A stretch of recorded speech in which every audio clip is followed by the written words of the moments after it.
તો 9 નવેમ્બર 2019માં શ્રીરામ જન્મભૂમિ પર મંદિર નિર્માણ માટેનો ઉચ્ચ ન્યાયાલયે ચુકાદો આપ્યો હતો। શ્રીરામ જન્મભૂમિ પર ભવ્ય મંદિર નિર્માણના અભિયાનમાં સંપૂર્ણ સમાજની શક્તિ લાગે તે હેતુથી નિધિ સમર્પણ અભિયાન 15 જાન્યુઆરી 2021થી પ્રારંભ કરવામાં આવ્યો। જે કાર્યક્રમનું અમદાવાદ ખાતે સમાપન સમારોહ યોજવામાં આવ્યો, જેમાં વીએચપીના કેન્દ્રીય સંયુક્ત મહામંત્રી ડોક્ટર સુરેન્દ્ર જૈન સાથે અમારા સંવાદદાતાએ ખાસ વાતચીત કરી હતી। केंद्रीय संयुक्त महामंत्री डॉक्टर सुरेंद्र जैन अपनी साथे उपस्थित है। महत्वना कार्यक्रमનું समापन है तेनी सीधी ज रीते बात करीशू। सुरेंद्र जी, जे आ समापन कार्यक्रम आज चल रहा है, क्या कार्यक्रम रहा पूरा और गुजरात में इसका क्या प्रभाव रहा? अयोध्या में भगवान राम के मंदिर को बनाने के लिए 490 साल तक हिंदू समाज ने लड़ाई लड़ी और जब वह सपना साकार हो गया, वह लड़ाई पूरी हो गई, तो अब प्रश्न उठा कि वहां पर उस मंदिर के लिए कैसे पैसे अर्जित किए जाएं। क्या सरकार से ले? नहीं। क्या कुछ सेठों से ले? नहीं। संतों ने निर्णय लिया हम जन जन तक जाएंगे और उसका परिणाम अद्वितीय रहा।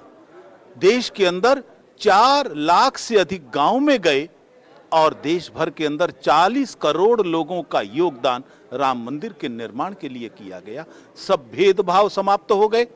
रहा तो केवल एक ही परिचय, और वो परिचय कि हम भगवान राम के भक्त हैं, उनके वंशज हैं। यही गौरव का भाव रह गया। आज कर्णावती के अंदर गुजरात की ये जो समर्पण निधि अभियान समिति थी, आज उसका समापन भी हो गया। बहुत अद्वितीय ढंग से इस समिति ने काम किया, अद्भुत परिणाम सामने आए। पूरी गुजरात की जनता उसके लिए बहुत अधिक बधाई की पात्र है।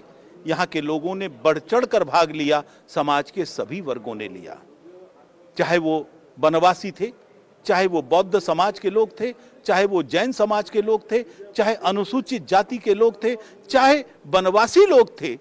किसी ने किसी तरह के सारे भेदभाव जो उनमें पैदा करने की कोशिश की जा रही थी, उन सबको ठुकरा दिया और राम के चरणों में इकट्ठे खड़े हो गए। और शायद इसी का परिणाम है कि गुजरात के अंदर कुल मिलाकर 5,694 गांव हैं। उनमें से 5,504 गांव तक हमारे कार्यकर्ता पहुंचे, हर गांव में संपर्क किया। कुछ गांव रह गए, कुछ कारणों से रह गए। हमारे कुल मिलाकर 29,71,528 परिवारों तक संपर्क किया गया और उनसे योगदान लेकर राम मंदिर के निर्माण के लिए अयोध्या तक पहुंचाया गया। 100 करोड़ के लगभग राशि, क्योंकि राशि के मामले तो गुजरात पीछे रह ही नहीं सकता। धर्म का काम हो, सर्वस्व अर्पित करने का भाव गुजरात में रहता है और वह भाव इसमें भी दिखाई दिया। तो लगभग 100 करोड़ की राशि अयोध्या में पहुंचाई जा चुकी है उनके ऐप के माध्यम से। और मैं समझता हूं गुजरात के लोग केवल राशि का समर्पण करने तक नहीं रुकेंगे।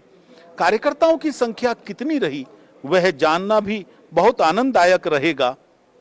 40,000 से अधिक कार्यकर्ता, टू बी मोर स्पेसिफिक 42,000 कार्यकर्ता इस सारे काम के अंदर लगे। मैं समझता हूं संपूर्ण देश के हिसाब से यह संपूर्ण विश्व का सबसे बड़ा रिकॉर्ड तोड़ संपर्क अभियान रहा और गुजरात के लिए भी अद्वितीय रहा। परिणाम बड़े सुखद रहेंगे। अब पूरा गुजरात जुड़कर एक हो गया है। ये बहुत बड़ी पहचान गुजरात की बन गई।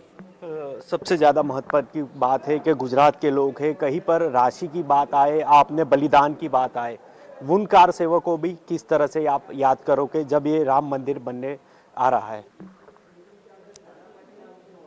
जहां चुनौती वहां गुजराती, ये पुराना वाक्य है जो मैं प्रयोग करता रहा हूं क्योंकि गुजरात को बहुत नजदीक से जानता हूं।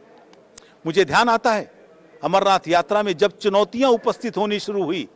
आज अमरनाथ यात्रा में पंजाब के बाद जिस राज्य का नंबर आता है वो गुजरात है। कितने ही लोगों ने बलिदान दिए। ऐसे ही अयोध्या में राम मंदिर, उस अभियान, इतना लंबा चौड़ा 37 वर्ष का अभियान, उसमें गुजरात के योगदान की चर्चा किए बिना अभियान अधूरा रह जाएगा। चाहे बलिदान देने का अवसर हो, चाहे वहां जाकर कार सेवा करने का अवसर हो। अरे बलिदान तो कुछ ही होते हैं, लेकिन लाखों लोग जो कार सेवा में गए वो अपना बलिदान देने ही तो गए थे, तो उनका योगदान कोई कम नहीं था। अब राशि अर्पण के लिए, संपर्क के लिए गुजरात ने भी जो काम किया है वह वास्तव में पूरे देश के अग्रणी प्रांतों में से एक प्रांत बनकर खड़ा हो गया है। और आने के बाद इस मंदिर के निर्माण के साथ साथ, क्योंकि यहां अभियान पूरा नहीं हो गया, हम पुनर्निर्माण से पुनर्जागरण का काम कर रहे हैं। पूरे देश में रामत्व का भाव जगाएंगे। हम राम मंदिर से राम राज्य की ओर बढ़ रहे हैं। उसके अंदर भी गुजरात बढ़ चढ़कर भूमिका निभाएगा, ये हमको पूरा विश्वास है।